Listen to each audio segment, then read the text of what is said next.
Jadi dibedakan nih.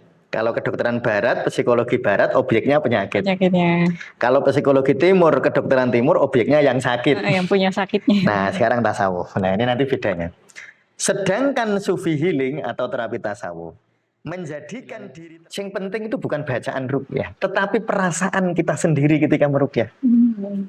Ya, yang penting itu bukan apalagi bahas jinnya di mana, ini jinnya apa, jin nasab apa jin apa. Nah, itu nggak penting. Nggak penting, yang penting dirimu yang meruqyah. Jadi donga itu yang penting kan betul nggak lafadznya kan. Nah, jadi ini yang sangat penting. Makanya saya selalu berpesan, waktu sampean ngeruqyah, yang paling penting bukan tenangnya pasien. Yang paling penting tenangmu dewi. Tenangnya kita waktu meruqyah itu. Makanya saya sering gini, kalau ada orang nanya, murid saya kan sudah banyak jadi pengobat ya. Kan sering nanya, Pak Ustadz, saya itu kalau meruqyah itu yang saya baca apa ya? Gitu. Saya selalu bilang, yang paling menenteramkan hatimu. Duh, bukan hatinya pasien Ustadz, enggak, hatimu. Membahagiakan diri kita. Walaupun kita itu asalnya ya sudah bahagia. Insya Allah kalau kita itu darah daging kita ini sudah darah daging kebahagiaan, insya Allah getaran-getaran itu akan bermanfaat. Saya tidak mengatakan bahwa manfaatnya adalah manfaat yang egoistik seperti harapan kita, saya enggak. Yang jelas manfaat. Ya saya kira gitu kami. Ini satu paragraf.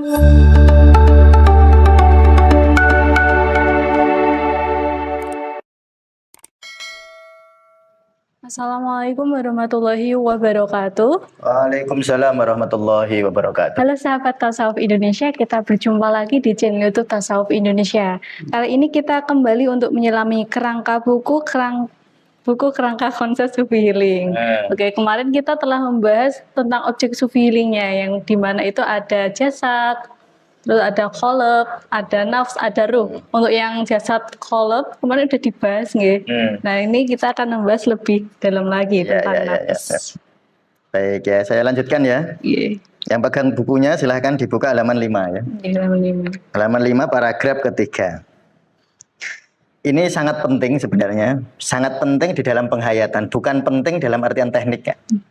Jadi Sufi Healing itu kan ada tekniknya, memang ada ya. Jadi kalau teman-teman belajar di Tasawuf Indonesia, kalau mau menerapi itu ada pemeriksaan, ya kan, ada anamnesis. Ditanya-tanya dulu, diperiksa dulu, dicek dulu, baru didiagnosis, baru diterapi. Kan ada urut-urutannya ya. Itu namanya metode atau prosedur. Tetapi ada yang jauh lebih penting melampaui metode dan prosedur itu. Apa itu? Itu jauh lebih penting ini. Nah, saya baca ya. Dalam proses terapi, ya ada 3 komponen yang terlibat ya. Ada terapis, ada klien atau pasien, lalu ada masalah. Misalnya dokter. Dokter itu ketika proses terapi kan ada dokter yang mengobati, ada pasiennya, dan ada sakitnya. Nah, jadi ada 3 ya. Misalnya ini dokter Fulan, pasiennya namanya Fulana, penyakitnya X. Berarti ada 3 komponen, ada Fulan, ada Fulana, ada X. Psikolog juga gitu. Psikolog itu ada apa namanya? Ada psikolognya, ada kliennya, ada diagnosis psikologisnya. Misalnya kecemasan, anxiety atau apa namanya? problem psikologis lah ya. Nah, berarti ada 3 komponen. Tukang bekam juga gitu. Ada yang bekam, ada yang dibekam, dan ada objek penyakitnya. C-nya excess. Energi livernya stagnan. Nah, itu selalu ada 3 komponen ya. Nah, kedokteran dan psikologi barat. Nah, ini ya nanti bedanya tasawuf itu di mana bedanya? Kalau kedokteran dan psikologi menjadikan masalah sebagai fokus utama terapi. Jadi dibenahi dokter bagaimana diabetesnya sembuh. Dokter nyuwun sewu, dokter tidak berpikir pasiennya ini dengan cara ini bahagia apa tidak, seneng apa tidak, nggak mikir. Pokoknya diabetesnya sembuh gitu. Itu benaknya dokter. Psikolog juga gitu. Yang penting kecemasannya berkurang. Dia nggak peduli terhadap jati diri pasiennya. Nah itu di terapi-terapi lain. Tukang bekam juga gitu Kak. Tukang bekam itu yang penting C-nya jadi stabil. Kalau ada ekses darah di liver, saya perlu bekam di titik livernya. Nanti energinya jadi bagus. Dia lupa akunya pasien. Bukan lupa ya, dia tidak menjadikan akunya pasien sebagai hal yang penting. Bisa memperhatikannya. Ya, tidak diperhatikan ya, perhatikan. Nah, sekarang kalau tasawuf. Nah, ini ya. Kalau kedokteran timur dan psikologi timur, nah ini bedanya Kak ya. Kalau kedokteran dan psikologi barat, ya nyuwun sewu tentu ini klasifikasi saya ini bisa meleset ya. Artinya tidak tepat betul. Klasifikasi saya kan saya mengklasifikasikan itu kedokteran barat, psikologi barat. Kedokteran timur, psikologi timur. Saya klasifikasi itu ya. Tetapi nyuwun sewu pasti klasifikasi saya tidak tepat benar. Jadi kalau ada yang nggak setuju ya nggak apa-apa. Kalau kedokteran barat Pak, Kak ya, dokter spesialis bedah, spesialis penyakit dalam, dan psikologi barat menjadikan masalah pasien atau diagnosisnya sebagai hal yang paling penting. Dokter itu kadang-kadang butuh seminggu berbulan-bulan untuk diagnosis tok. Untuk cari diagnosis harus di-scan, MRI. Kalau dari anamnesis sudah nggak ada diagnosis pastinya, pemeriksaan fisik tidak tahu pastinya, lalu ada pemeriksaan penunjang dengan lab nggak pasti juga, lalu ada pemeriksaan tambahan ya dengan USG, MRI, itu lama sekali. Hanya demi untuk mengetahui masalah tadi. Tidak peduli pasiennya capek apa enggak. Kan ada yang lama sekali ya itu. Memang ilmunya kayak gitu. Kalau kedokteran timur dan psikologi timur agak beda Kak. Kalau di kedokteran timur dan psikologi timur, klien sebagai objek atau fokus utama. Tadi penyakitnya.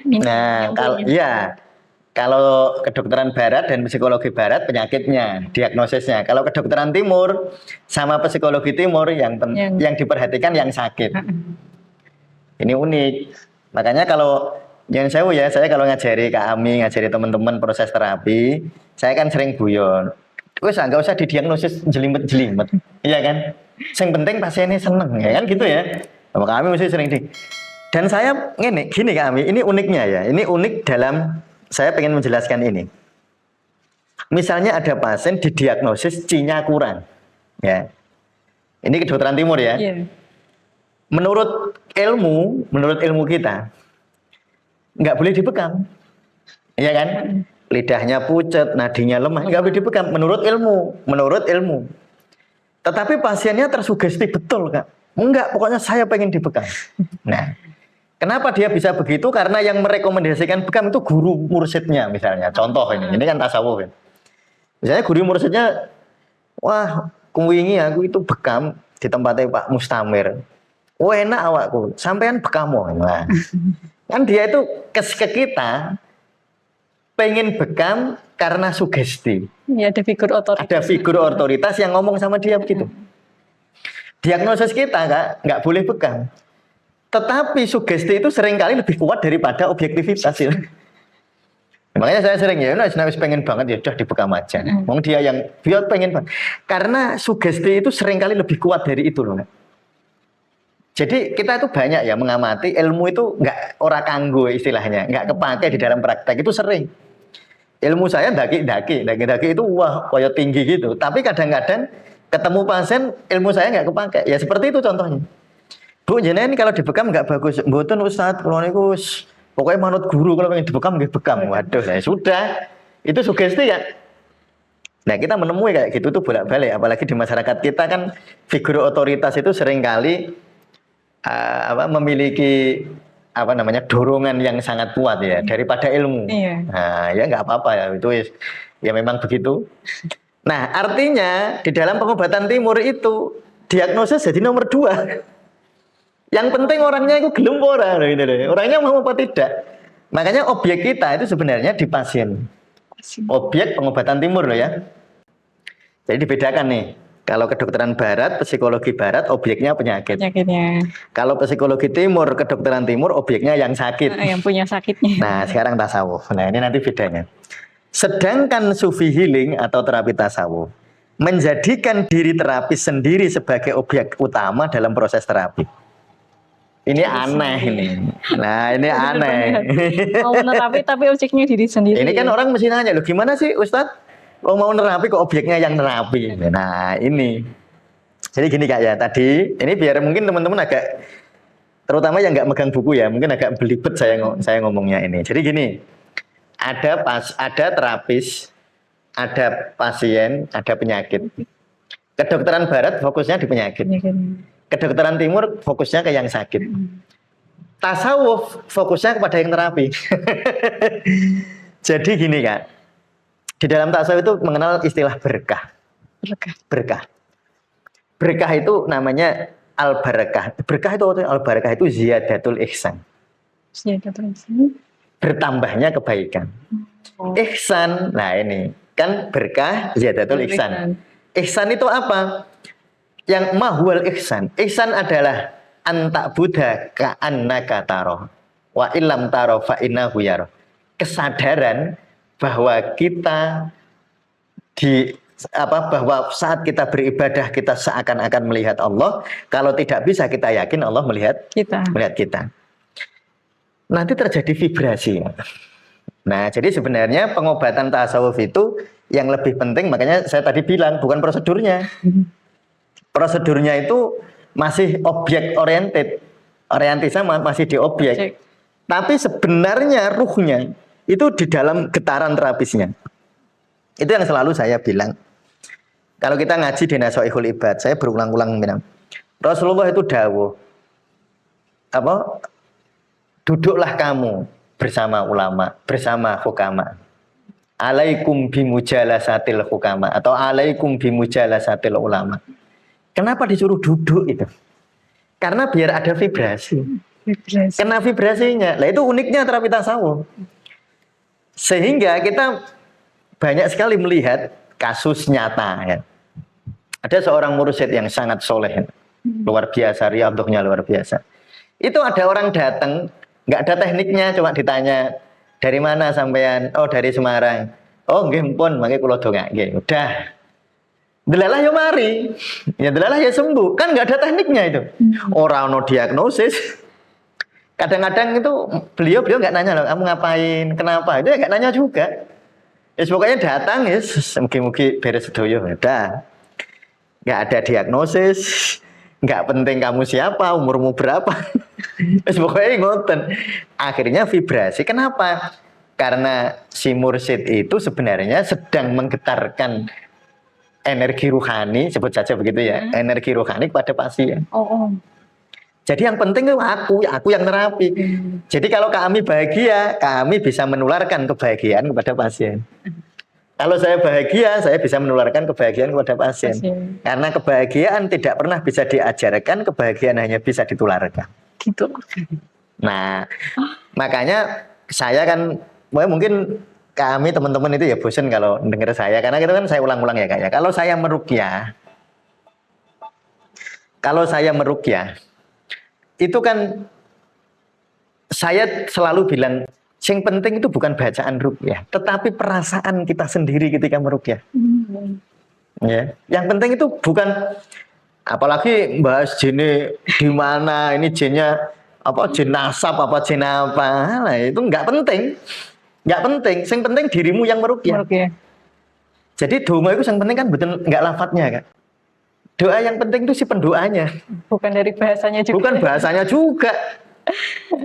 Berapa banyak ya nyon sewu kalau ini kita ngomong materialis ya. Berapa banyak orang yang berdoa doanya nggak fasih tapi dikabulkan, dan berapa banyak orang yang merasa kiai doanya bahasa Arab dengan sedemikian fasihnya dan betapa panjangnya nggak dikabulkan. Jadi doa itu, ruqyah itu sebenarnya yang paling penting bukan lafadznya, yang paling penting itu rasanya. Nah jadi ini makanya saya sebut ruhnya terapi tasawuf ya. Itu sebenarnya di sini. Kalau tekniknya kita belajar bisa 200 jam nggak? Kan ada program 200 jam ya. Kita bisa belajar lah. Tetapi kalau hilang pemahaman ini nggak dihayati, berarti proses terapi tasawufnya gagal.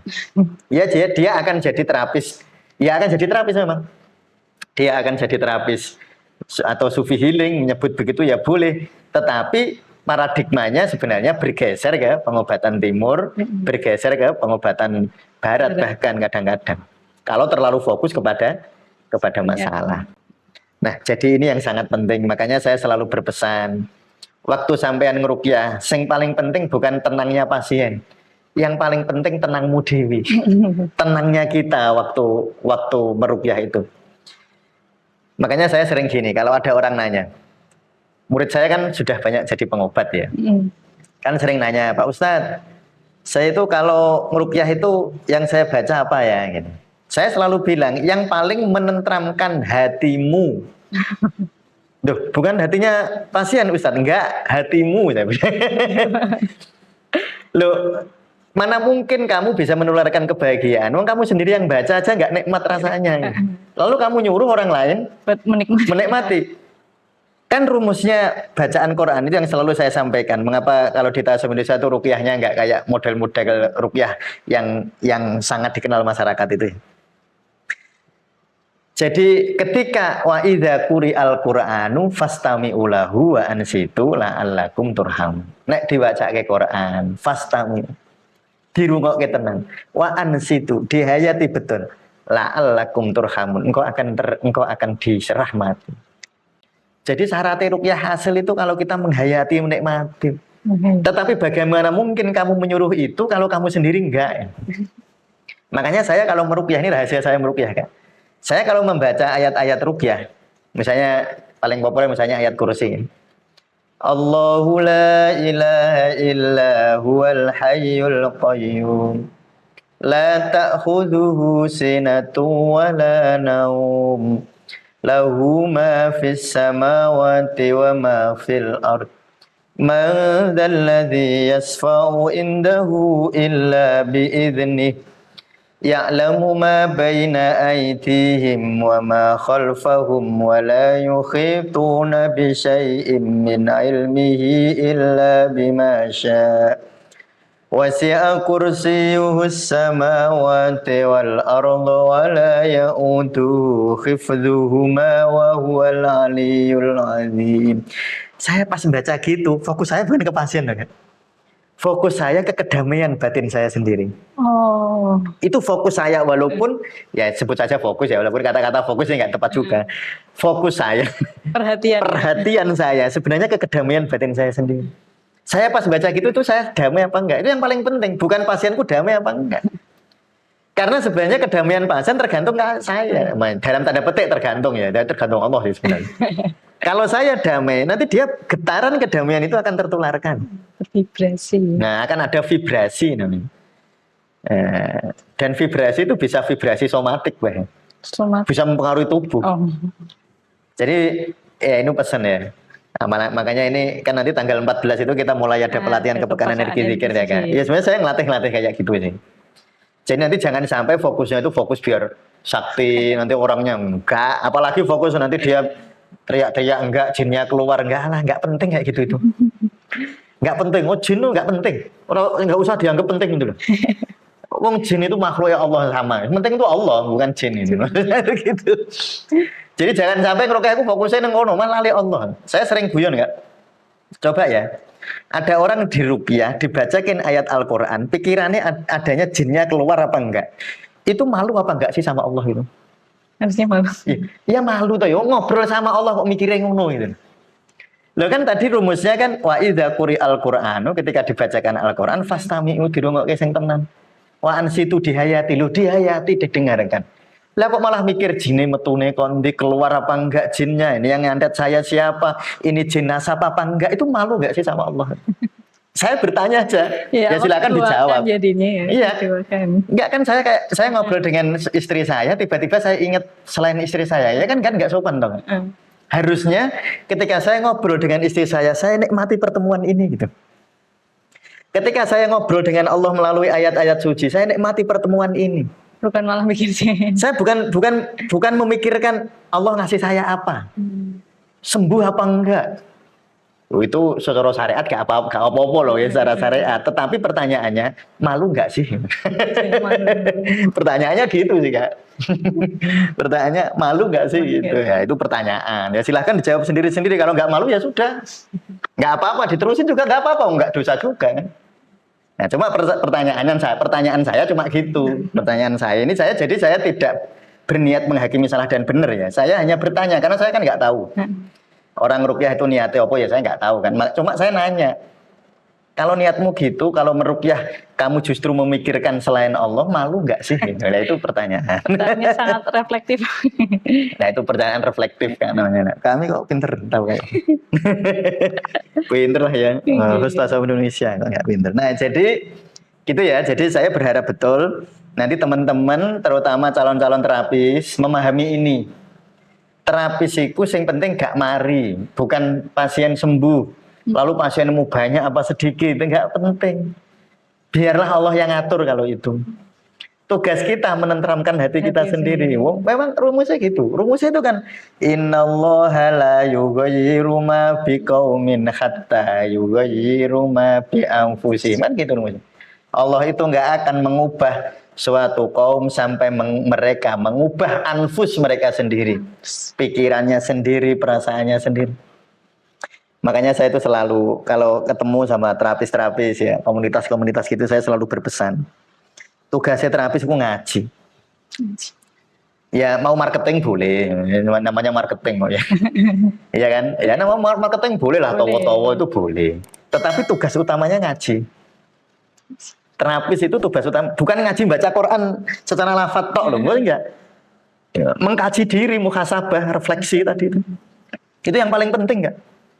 Bukan kita kan terjebak di pemikiran barat.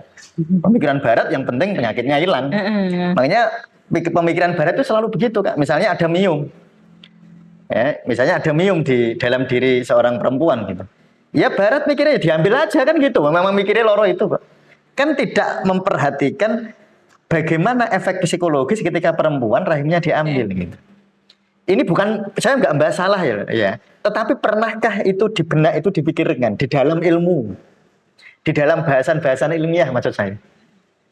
Iya kan? Ya kalau dokter secara pribadi sebagai seorang manusia tentu pernah memikirkan itu. Tetapi apakah ilmu kedokteran barat ada ruang diskusi untuk membahas itu? Gitu? Maksudnya diskusi itu di fakultas-fakultas kedokteran itu maksud saya. Ada nggak gitu? Belum. Ya karena mereka yang fokusnya memang penyakit kan. Contoh lagi, ini contoh, ini bukan menyalahkan tidak, cuma ini pertanyaan. Ada orang misalnya tipes, dites Widal positif, lalu tentu ini ada bakteri Salmonella typhi misalnya. Fokusnya dokter menghilangkan penyakitnya ini, makanya dikasih antibiotik. Ya kan? Dikasih antibiotik. Tetapi dokter tidak pernah diajarkan untuk memikirkan hal yang lebih jauh dari itu semua. Misalnya, ini contoh ya. Biaya. Ini loh, maksud saya itu hal-hal semacam ini. Karena ada orang misalnya ini kalau nggak ada BPJS ya, ini saya contoh biar lebih mudah dipahami. Ada orang tipes itu biasanya agak lama kan. Kalau di rumah sakit kan agak lama. Tipes ya, kalau sekarang dia cepet-cepetin sih. Kalau kan lama ya. Itu ini harus pakai obat ini. Lalu memikirkan begini, dokter pernah enggak sih mempertimbangkan yang ditinggal nang omah misalnya di anak cilik. Mempertimbangkan biaya bagaimana, yang nungguin makanya gimana gitu.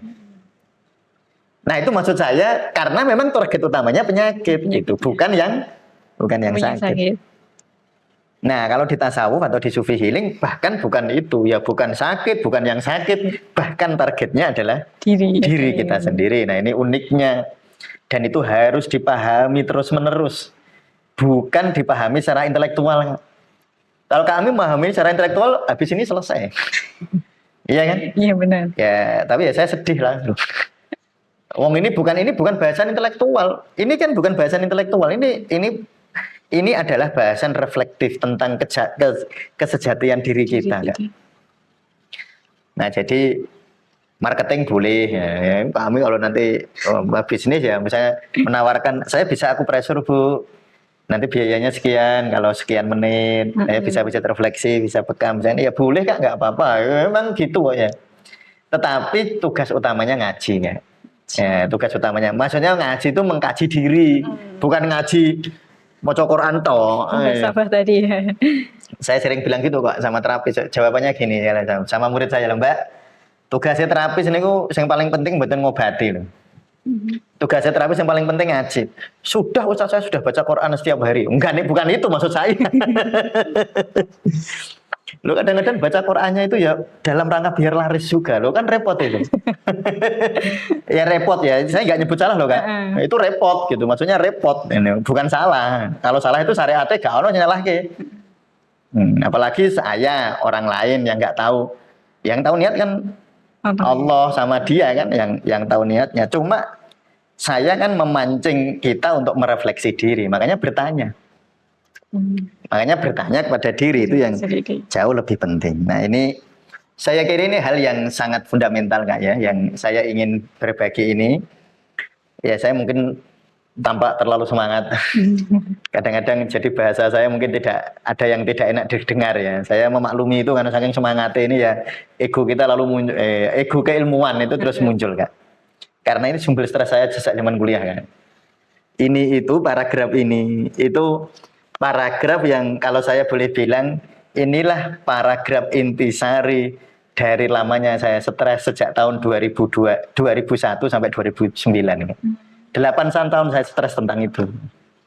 Makanya saya kalau diajak ngobrol kayak gini itu egonya muncul kan. Tadi juga dapat cerita dari klien kalau pas periksa ke dokter itu sering itu tidak diperhatikan psikologisnya. Memang nggak ada SKS-nya kan. Saya itu inget ya. Pelajaran komunikasi terapeutik itu kalau nggak salah itu 1 apa 2 SKS kan. Dari 170-an SKS. Banyaknya anatomi fisiologi. Iya, anatomi fisiologi. Ya saya juga itu kan lalu menjadi saya introspeksi diri. Introspeksi diri. Ya apa bener ngono itu. Pertanyaannya kalau teknologi kedokteran Pak Wisrama itu luar biasa. Kalau teknologi kedokteran itu luar biasa. Kalau mau menang-menangan ilmu, wah ya sudah. Diagnosis, ini wah harus evidence based, wah macam-macam lah bahasa itu. Tapi kadang-kadang lalu kita lupa diri. Lupa diri loh, maksudnya lupa diri. Lupa diri. Bukan lupa ilmu ini, lupa diri ya. Lupa ilmu ya dibaca lagi bisa. Lupa diri itu kadang-kadang kita lalu terjebak di dalam egoisme yang lalu seperti tadi. Lalu di dalam masyarakat, lalu masyarakat merasa terabaikan. Jadi dia tidak dimanusiakan, itu kan kasarnya begitu. Jadi dokter itu hanya melihat penyakit saya, dia nggak melihat aku. Dia nggak melihat saya, dia melihat penyakit saya. Itu kan gitu kalau mau protes ya akan kan bilang gitu kan. Nah kalau kedokteran timur kayak kita kalau di bekam kita harus lebih banyak ke pasiennya. Misalnya bekam, pasiennya gak gelem ya wes. Ya sudah, betul apa-apa. Lah pripun Ustaz ya sudah, kita pakai ikhtiar lain kan gitu. Yang adalah kalau di kedokteran timur kan tekniknya banyak ya. Minimal bingung kan dibejeti ngono itu Kak. Iya kan? Ya bingung ya sudah dibejeti gitu aja kan kalau bingung. Kita ini terapisnya bingung, tetapi karena memang yang paling penting apalagi kalau karena kita di Tasawuf Indonesia dan Gria Sehat Jawa 99 itu berkomitmen untuk memberi ruh pengobatan itu tasawuf ya, ruhnya tasawuf. Maka kita ya yang paling penting itu membahagiakan diri kita sendiri. Membahagiakan loh, bukan menyenangkan kan. Membahagiakan diri kita. Walaupun kita itu asalnya ya sudah bahagia. Insya Allah kalau kita itu darah daging kita ini sudah darah daging kebahagiaan, insya Allah getaran-getaran itu akan bermanfaat. Saya tidak mengatakan bahwa manfaatnya adalah manfaat yang egoistik seperti harapan kita, saya enggak. Yang jelas manfaat. Ya saya kira gitu kami. Ini satu paragraf tapi karena tadi memang ini paragraf yang sangat penting ya. Ya saya kira gitu. Terima kasih Kak.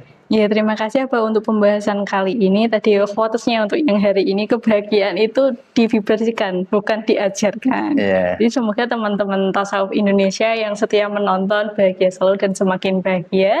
Kita tutup untuk sesi kali ini. Wassalamualaikum warahmatullahi wabarakatuh. Waalaikumsalam warahmatullahi wabarakatuh.